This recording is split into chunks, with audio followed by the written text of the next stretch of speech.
Okay. Hi, Dave. It's There's, I guess there's a lot of ground to cover. I guess starting with your roster, I can't imagine last year putting the roster together had to be tough, but I can't picture what it's going to look like. Can you talk about what you know and what you don't know yet? Yeah, the rosters are, I think, across the country are still in the same predicament as last summer. Big rosters. There's a lot of kids in the transfer portal, kids from here that are in, and yeah, it's and then you throw the draft on top of it. They moved it back to July. I mean, so they could have it around the All-Star game. They didn't really think about Division One coaches too much because it's put us in a bind. You know, there's borderline kids that, as far as if they're going to sign or not, that we don't know if they're going to be here. There's high school kids that we've recruited. You know, it's definitely number one on the list to try to get it straightened out. And we're going to be put in a, it's going to be a rush after the draft. Let's put it that way. So just trying to investigate, talk to kids, find out what they're really thinking as far as signing, coming to school. So but we're working on it, and but numbers are still up everywhere. Okay, and I got one more, and then I might circle back. But switching gears completely, when you reflect back on the year, you've had a week. What did you think? It's a spectacular year, but you didn't get to Omaha. Yeah, we achieved everything we wanted to do except getting to Omaha and winning the national championship. And we got beat by a really good team, older team, experienced team, and they had a really good left-handed closer that didn't give us much. But really proud of this team. This team was picked third or fourth in the West by the coaches in most of the and a few other polls. We were picked second or third, and we beat everybody. I mean, we beat them all, and they showed up. And I've said it 50 times this spring that they showed up every day, played hard, and tried to win. And it's you can say that teams do that, but we backed it up, and they did it. And it'll be a season that I'll never forget. 50 wins against really the toughest schedule in the country, and I don't even think it was close. So, we played great. Neutral sites, I think we were like 6 or 7-0 on the road. We won big time on the road, mostly against ranked teams, and at home we played really well, as well. So, had some great players that had really good season. Had some players that had okay season, but they showed up every day. And no, I'm proud of it. I'm proud of what happened. And as far as from day one when we started playing to the end of the season, take away the last two games, it was an unbelievable season. Nate? Yeah, Dave, just kind of was with summer ball, kind of what plans do you have for guys like Caden Wallace and Jackson Wiggins and some of the other ones that are coming back? Well, they're going to be out and about playing all over the country. Wiggins is going to go with Team USA for, I guess, about a 17-day tour. So Robert Moore, and then they'll probably go play a little bit more after that. I think that's, let's just say July 1st through the 17th, and then maybe go play a few more weeks after that and come back. But most of our guys are out. They're already out or they're on their way to their destination, and they get some at bats and throw some innings and hopefully get better. You had some success with guys that stayed here and lifted weights in the summer. Are some of them doing that as well? Some of the older guys are, guys that I don't know necessarily you'd say they're waiting on the draft, but they know they're not going to sign. They just want to get stronger and healthier.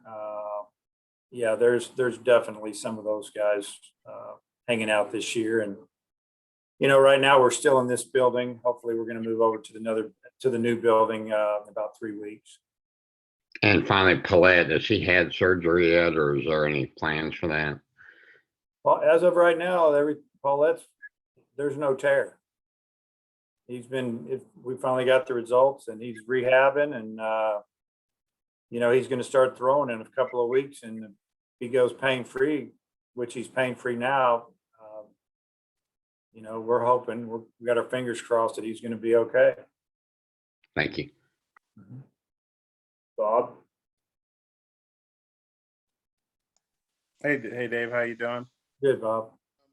With COVID, there's a lot of guys, I guess, who can repeat their junior years. I mean, I'm thinking of guys like Slaves, even Goodhart, you could repeat his senior year. Nolan, Vermillion, Webb, Gregory. I got a lot of these names from Matt. Where do those guys stand with you? Well, you just named a bunch of them. I mean, you want me to go through them one at a time, or, it's up to the draft? Whatever you want to do, Dave. You won, No, 2,000 games. we don't have that much time, probably. I mean, I'd say all the guys you mentioned, if they don't sign a professional contract, we'll come back. And, we'd like to get him back. So, example like Slavens, he's only 20 years old. He's very young. He's got 2 years of eligibility left in college. I would say Goodhart, he's got 1 year, and you could go on and on and on. Guys like Goodhart have been around for a while. He would like to sign, but if he doesn't, I think you could see him back. But, Opitz will end up signing. I think you might have mentioned Vermillion. I mean, as of right now, the plan's for him to come back. Nolan too. And then Wicklander and Franklin, they had, pretty good years. Those guys definitely signed, even though they could come back as juniors, I guess. I would project those two guys to sign. There may be a couple more in there that I think might sign, but I would say those two for sure. And then with Cullen Smith and Lockhart, do they have another senior year? I'm a little confused by that. No, they're out of eligibility. Okay, and then you got a new catcher. He announced Michael Turner from Kent State. Are you able to talk about him? Not at all. Not yet? Okay. Never heard of him? I would call him, I know that he's not just a catcher. He plays positions too. Okay, but he's not a fit. Okay, well, I might have a couple more, but thanks. Hutch? Dave, I was wondering if you could maybe give us an update on how rehab is going for a few guys like Nick Griffin, Tyler Cacciatore, and Isaac Brocken, and do you think they'll be ready for fall? Yeah, they're all in town working out. It's Isaac Bracken, I think, the way we pronounce it, but they're all here, and I think if you talk about Nick Griffin, that Tommy John, it'll be a year in the fall, so we're hoping that he'll be able to pitch for us in 22. He's been here working hard. So, Bracken, I think he'll be ready to roll. Cacciatore, he's had a couple of things, but he's here working, and he's not throwing yet. So they're all work in progress, just normal stuff though. And then also Charlie Welch, is he a guy you're expecting back next year? And is he a guy you've said he's been working at first base? Do you think that could be his position next year, or do you think he'll be kind of a DH still? I think he just has to prove to us, where he needs to play. I can definitely see him hitting, obviously, and we are expecting him back. He's like everybody else. It's a new year. It's different. You got to come in and earn everything again. I mean, that's what our program's all about. And I think kids appreciate that. Obviously, if you have experience and you've been there and done that, you're usually going to do it again. But he was an incredible pinch hitter. He was a good hitter down the stretch for us. And, we didn't hit a lot in some games, and Charlie seemed to continue to hit. So we plan on him being right in the middle of things next year. Clay? Coach, still working out there and recruiting. Is there something that you guys really need to get done in the next few weeks? I guess junior colleges are always opportunities. Yeah, junior colleges, there's transfers and grad transfers. There's players that are leaving because their coaches have changed jobs. There's a lot going on. And that's why I mentioned it earlier, the draft being so late. I don't know what the advantage is. I think MLB decided they were going to have some more combines, and because of COVID, they could watch them longer and try to make a big deal of the first round around the All-Star game, which I know a lot of people in professional baseball when they get those 3 days off, they go to the lake, they get to see their family. They're not going to be watching any of that. But I won't go into that. Yeah, I don't know. There's a lot going on, and do we need positions? I mean, yeah, you always need another guy. You need another hitter. You need another pitcher. We feel like we've got some things under control, but when the draft hits, who knows where we're going to be if there's some surprises. So we're trying to keep, track of everything and talk to everybody. And really before the draft, hopefully we'll know exactly what's going to go on. So one last question. Kevin's kind of like you said, racking up awards and having a good month. Where do you think he fits in the draft, and what do the scouts tell you about his prospects? I think Kevin will go pretty good in the draft. There's first off, he deserves it. Then on the negative part for him is that he's 24 years old. But, I think what we're getting out of it is that instead of starting a guy in low A, they're going to start him in high A, or just maybe send him to double A and see if he can get hitters out. And if he can, great. If I was guessing, I think he might go before the 5th round. And, but are they going to pay him what they should? Probably not, because of his age. Kevin could come back another year if he wanted. I don't see that. He's taken so much schooling. Right? He's where he needs to be academically. The draft is so tricky. They have X amount of money, each organization. They always try to save a little here, a little there, so they can pay a guy more than their slot. So you might see that come into play. But I would think before the draft that Kevin will, be talking to and he is talking to these teams, and maybe they'll get something worked out. If that team happens to pick him, then he can just go do his thing. Where would you send him if you were a baseball man and made in pro ball? Where would you send him, to double A? Well, it's hard for me to speak for those guys because it's a different thing, but I'd say because of his age and his maturity, you could send him to a double A clubhouse right out of college, and he would be accepted by the players because of who he is and the way he acts and the way he works. They're going to like him. So I would send him to double A and say, hey, here you go. See what you can do. If it didn't go well, you could always send it back to high A, but that might be the way I would handle it. But it depends on personnel and who drafts him. And there's a lot of factors there. And it's easy for me to sit here and say that. Thanks, Coach. Yep. Jason Carroll. Coach, you mentioned the way he works. I don't know how many guys you've had take a professional-like approach to showing up and working every day like Kevin did with the extra workouts he did on his own, how he ate. How much of that really led to his success this year? I think it was a big part of it. And then he found himself, man, on the mound. He just got comfortable, and he could command the baseball like no other pitcher I've really ever had, with just by working at it and repeating everything, his delivery, and it was amazing. But we'll be able to talk about Kevin many years down the road and how he got in shape, how he changed his body, got his mind right, the way he ate, nutrition, and I think it's going to help a player or two in the future here.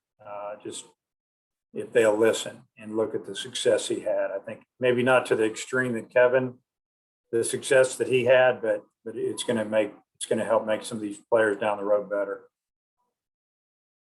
And you mentioned all the things that you guys did this season, just the uniqueness of this season and how you guys approach things on the mound and at the plate, and just how all that came together to get those 50 wins. Is this one of the more unique seasons in your coaching time?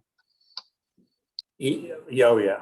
If you really take a step back and look at it, we didn't have 3 conference starters that we just knew that every time we gave them the ball, we had a great opportunity to win. They weren't settled. We didn't settle in on anything. It was just, it was Patrick Wicklander, and then let's try this guy and that guy. And then we give the ball to Kevin, or, use Kopps or Monk in there a little bit. You know, if you're really just talking about, we pitched about 5 guys down the stretch and maybe 6. And just because that's what was winning, that was the formula. You know, I've coached a few teams that have won 6 or 50 plus, and we've always had 3 starters that we knew pretty much all year, and they stayed healthy, and had a closer, and, you know, we could hit a little bit and field. This team was a little different. We could really field, and we had some great days of play. We hit home runs when we walked. We didn't hit for a high batting average, but we faced some incredible pitching, you know, because of our schedule. We didn't load up on Tuesdays and Wednesdays where we were scoring 15 runs and getting 15 hits very many times, like maybe some other places did, and, you know, kept the average down. But yeah, this was very unique. I think the coaches did a great job. Coach Hobbs, Coach Thompson, Coach Wernes. We got them rounded up, and we figured it out, and we went with it, and the players bought in, and they played great. All right, we'll come back around. Tom? Dave, I'm trying to think your core guys, Moore and Wallace and Welch you've mentioned. You expect Battles to get drafted and signed. Who else is core guys that you know are coming back, and pitchers? Well, Battles, I was texting with him last night. You know, he's always kidding me because he wore number 2. And he said, Coach, you're going to give up number 2 next year. And I said, if you come back, I will. And he said, okay, good to know. But I don't see him coming back. I just think that, you know, the lacrosse people like him a lot, and you know, they like his size and just the way he plays. So we'll see how that turns out. But I think you could see him gone before the 5th round as well. Braden Webb wants to come back. I think that could happen. Wallace, like you said, Welch, Ethan Bates. Ethan Bates is out in California playing summer ball, hit a home run the other night. Zach Gregory wants to come back. You know, we're hoping Slavens will come back, and we've got some really talented freshmen coming in, and maybe a transfer too, I was asked earlier about that I can't comment about, but we just need to make sure we have it covered. We've got a couple of JC guys that are coming in, and we'll be fine. Okay, and then I had a question about what NC State has done down the stretch and in the postseason and in Omaha, and just your thoughts about Omaha in general too. Yeah, NC State, you know, and I mentioned this when I saw the bracket, but I mentioned this a couple of times. We immediately said, if we win our regional, we're going to play NC State. They're going to win it. They were a preseason team, ranked in top 15. They got off to a bad start. They have a veteran team, very mature team. You know, a couple of the riders, at least one of them, I think Aaron Fitt lives out there in North Carolina, and he's bragged on them since last fall when he would watch them, you know, and so we knew that it was going to be a battle. It doesn't surprise me that they're winning up there because they don't really get scared. They're older. They just won 2 out of 3 games at Baum Stadium. It's not scary up there compared to here, the way I look at it. So, you know, I'm happy for them. You know, they played hard, and man, those guys really wanted to win, and they pitched incredible. So the World Series as a whole, to me, it's, you know, the wind's been blowing out a lot. It's been chilly up there and blowing all over the place yesterday from what I saw and read. But it's been some really good pitching, a lot of swings and misses, a lot of strikeouts. You know, I think there's some issues with the background there, seeing the ball and the time that they start the game. That probably is a little bit of it, but also the pitching is just incredible. And I don't know. It's hard to project what's going to happen from here.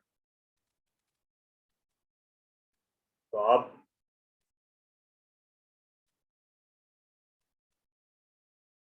Sorry, Dave. I was having trouble with my mouse thing here. And I know that's a shock to everybody. How big a relief, or how nice a surprise, pleasant surprise was it that Paulette doesn't have a tear, and could he be, you know, your number 1 guy next year, maybe? Yeah, I mean, I think that he could.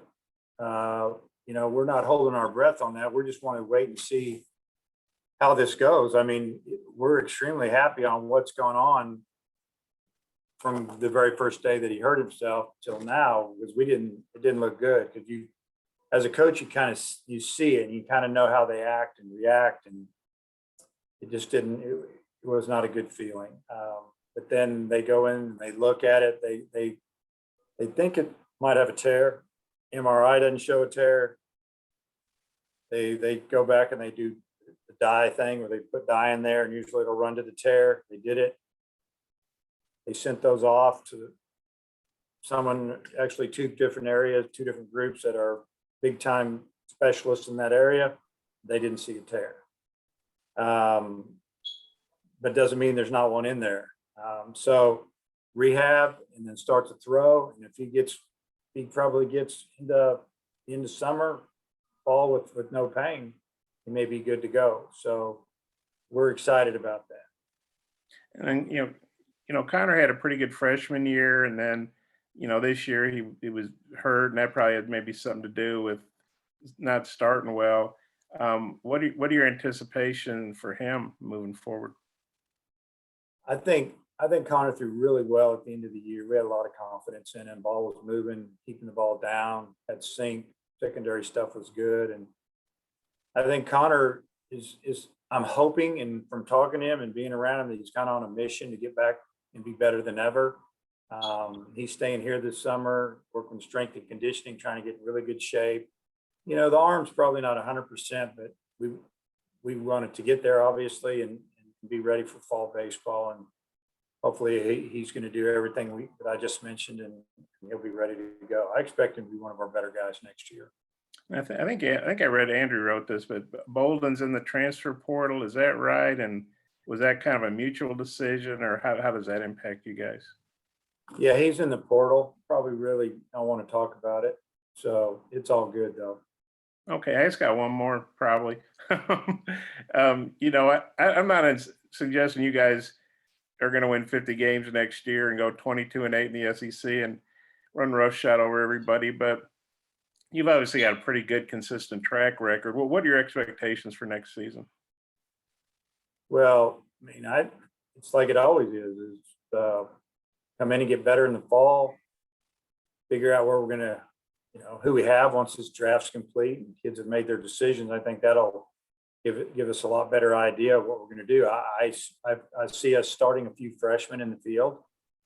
If we can get Peyton Stovall to come to school, and some of these other guys, Max Muncy, good chance he might sign. And I mean, I could go on and on. If we can get some of these guys to school, and even if we don't, we're going to play some younger guys in the field.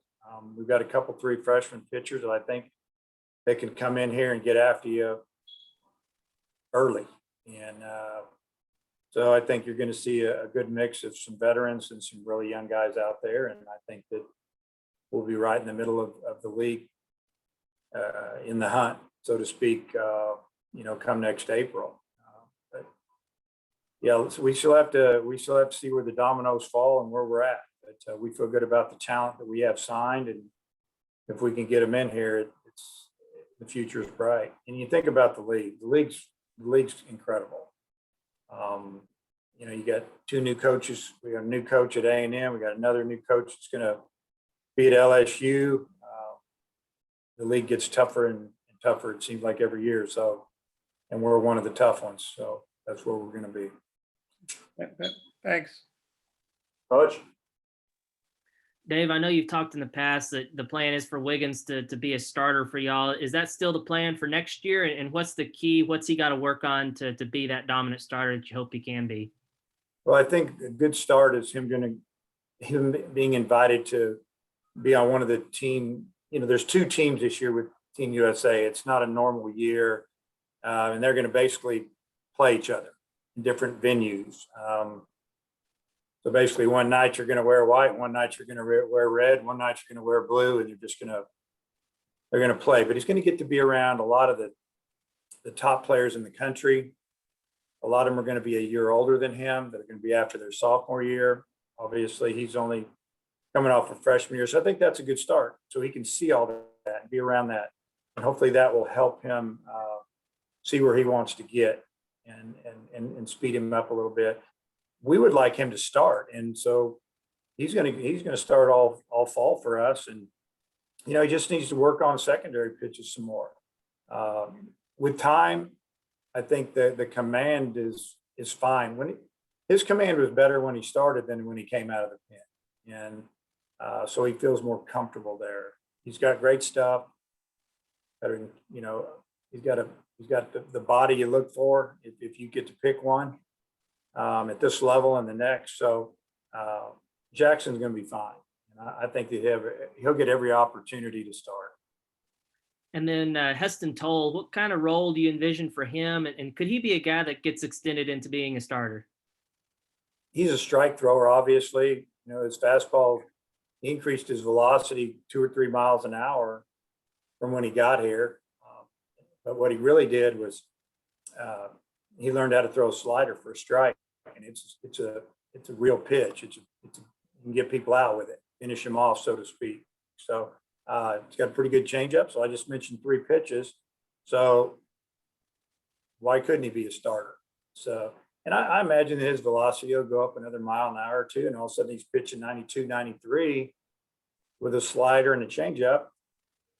Big, tall kid, strong, dedicated. He'll have every opportunity to be a starter. He could be a long reliever, spot closer. We'll just see how it turns out, but he's definitely in our plans. And Franklin leaving, that leaves kind of a pretty big hole in center. Do you have any kind of ideas right now on how y'all will go about, filling that spot? Yeah, we're going to put some guys out there in the fall, and who's ever the best will play there. So I know a lot of people will see this, and I'm not just going to tell you someone's going to walk over there. They're going to have to go earn it, and they will. But it's open, it's wide open, and honestly, I could put Caden Wallace in center field if I wanted to. The kid can really, really run. He's fearless out there, and we'll see how it turns out. But we've got some other guys. We've got kids that when you get a freshman in here, freshmen just want to play. Yeah, they might have played shortstop in high school, but maybe their first year in college they have to play, center field. So we'll see. And then the last one I got, you mentioned Caden Wallace. Do you anticipate him staying in the outfield, or could he move to third, or is he a guy that's maybe versatile enough to play kind of wherever, depending on who all you got? Yeah, he's going to do both in the fall. He'll play third base. He'll play outfield. Professionally, a lot of the scouts like him in the outfield. They just think that just frees him up to swing the bat. Got a great arm out there. So we'll probably just talk to Caden about that a little more, but we've discussed it. He doesn't really care where he plays. He's just a good teammate, and he'll play wherever we ask him to play, and whatever helps the team the most and gets another guy in the lineup. All right, a couple more here, Clay. Yeah, Coach, the lack of the midweek games, and you talked a little bit about it, and y'all kind of, the Nebraska series was lost, some others. Did that affect maybe developing some of your young pitchers, like say Starks and Toll, that when you get to the end of the year, you might have been in a different situation with those games? 100%. We talked about it a lot. It affected Wiggins probably more than anybody. We'd give him the ball on a Tuesday or Wednesday, maybe a few more times, because down about the middle of the season on, we were using Kevin more. We weren't using Wiggins to close games. Wiggins, we were trying to make him a starter, and then we had, I think, 2 or 3 games postponed, and one was COVID, or 2 were COVID, and one was weather. And if you get maybe 2 or 3 more starts under your belt, we get to see more things, and could have made a huge difference. It's hard to say. Would Starks have been that way too, maybe? Yeah, Starks would have got to pitch more, that's for sure. I mean, he just needs game experience, and he's out in summer ball trying to gain that. I mean, it's not just about throwing 94, 95, 96 miles an hour. You got to be able to hold runners. You got to be quick to the plate. You just have to have a feel to be able to handle some of the situations. And that's what Gabe needs to continue to, as all of them do. They have to get better at that. And that'll help those guys going out this summer and gaining that experience and just being away from here and all the pressures of playing at the University of Arkansas in the SEC, and they'll get better and come back, and we'll see it. So last question, think your staff seem like there's always a change or two. Do you feel like you got some stability going forward with this group? Yeah, Or I is it mean, still too early. yeah, I mean, with Coach Thompson and Coach Hobbs, I mean, there's always an inquiry here or there, but they want to stay here. You know, I mean, these guys are they're really good at what they do. They're really good at recruiting. Players like them and respect them, and get that they have the player's best interest at heart. And yeah, I see us sticking together, hopefully for a while. And I always say this too: if there was a great job for one of these coaches at a big time Division I school to be a head coach, I don't want to hold them back, and I expect that. That's the kind of coaches I want in here. And when I do lose one down the road, I'm gonna go get the best guy in the country to replace him. Thanks, Dave. Yeah. Seth and his hair. Yeah, apparently. Dave, when you look at the past 3 full seasons y'all played, y'all hit a ton of home runs, breaking records. But you think about it, it wasn't that long ago that teams weren't hitting a lot of home runs. Did you ever envision your teams just 10 years down the road breaking the Arkansas home run records? Well, I mean, I guess I don't sit around and think about those things. I feel like that we've recruited some kids with power, and you know, they're coached a little bit to get the ball in the air. That's kind of the way it is nowadays. You know, you're not teaching kids to hit the ball on the ground and run. Now, if you got a guy that's his thing because he can fly, then that's what you let him do, and you do it a little differently. But the kids these days are bigger and stronger. We have more of them in our lineup. You know, the bats are they're fair. The baseball is a lot better than it was back in, I don't know, the big seam ball. I don't remember when they switched it, but it wouldn't travel. It would get out there and just kind of drop. You know, so the ball is a lot more friendly to hitters than it used to be. It had made our game better because the game got really boring there for a while, and the game's popular. We need to keep it there, and you're going to keep it there. Yeah, you need to have good pitchers and guys strike people out, and that fans like that, but they want to see some action too. And so I don't think that it's that, you know, we've changed a lot. I think just players are stronger. Coach Thompson philosophy is to get the ball in the air like it is in professional baseball now, and percentages getting on base are better. Unless you're just a really good runner. So that's what we're trying to do. And you mentioned players are stronger. Do you think they're coming into your program stronger, or are y'all developing that as well? It's both. Kids are just bigger than they were 10 years ago. They strength and conditioning is better at their high schools and summer ball. And, you know, a lot of them have, you know, some personal trainers and different things they're working with. I just think kids are stronger getting here.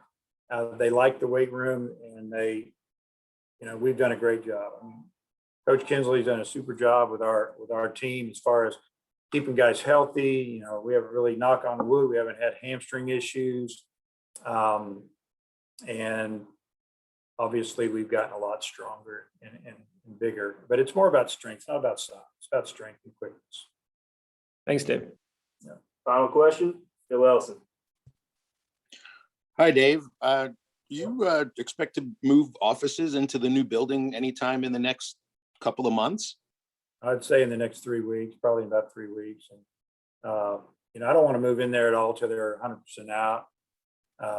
You know, construction's already going on, at least tear down in our area, not in our offices, but all around all the suites, because they're redoing all the suites, every one of them. And then our offices are going to turn into suites. And so when they get done over there, we'll move over there. So we're excited to get there.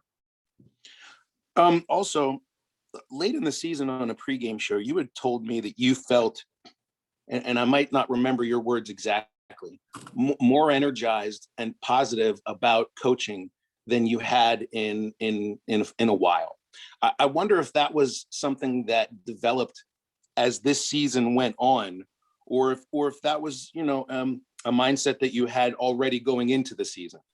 Yeah, I think what our conversation was, and I don't know how we got started, but it was that it's more about, I always have the energy and excited to do it. Get up every day. I get excited about recruiting, and if I ever lose that, I think is what I told you, then I won't do it. And, but I think more of the conversation was that, when you're a parent and you have kids, obviously you miss a lot of things with them growing up. And with me, it was girls, whether it was soccer or cheerleading or whatever, missed a lot of things. And now my kids are older. One's married, 27 years old, and the other one's 23 and just got engaged, but they're out of the house. And so I don't feel the guilt that I used to. So it's for me to get and go. Wife likes it. She loves it. Karen loves that I'm coaching, wants me to coach. She knows I really like the competition. I think that's more of what I was saying, that, 10 years ago, you think, oh, I'll work another 10 years. Now that I'm here and I know where I'm at, with my family, I don't see the end in sight. I really enjoy it. I love the coaches. I like what's going on here. Good. Last thing, I don't know if you'd mentioned Dylan Leach, and just it seems that he, has a lot of positives on both sides of the game, and just your thoughts on where Dylan can develop in the off season and what you see from him in the future. Yeah, to me, and his name wasn't mentioned when I was asked the question. He's one of our core guys to get back, because we brought him in early. He wanted to come early.